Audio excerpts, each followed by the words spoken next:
Ketika orang memandang babi, di Al-Quran 4 ayat menyitir tentang babi. Babi itu diharamkan. Kemudian ketika babi diharamkan, apakah orang harus membunuh babi? Ulah ciptaan Allah.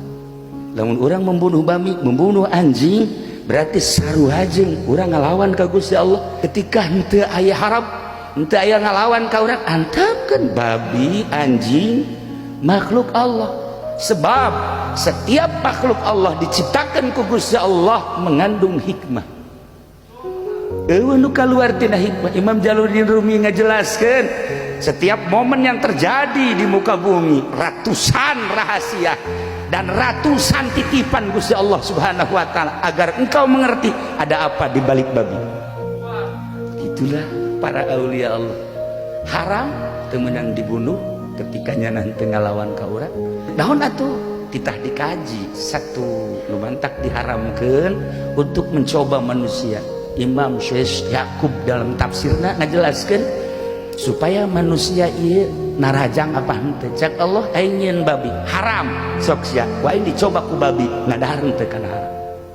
Percobaan. Nomor kedua, nu mantak diharamkeun babi eta nu sabenerna mah aya panyakitan. Andai kata engkau memakan babi, penyakit zahir jeung penyakit batin bakal terjadi di diri maneh. Satu, karena diharamkan jauh ka Gusti Allah. Dua, karena diharamkan awakna bakal terjangkit penyakit.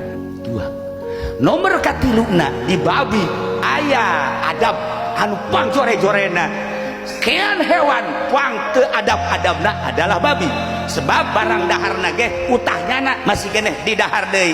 Ketika aya dahar dikiihan ku manehanana, sanggeus dikiihan di dahar ku manehanana. Makhluk mana, hewan mana anu modal kos kitu?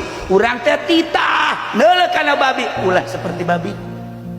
Masih loba hikmah-hikmah dina diharamkeun ada babi dina tafsir. Masya Allah.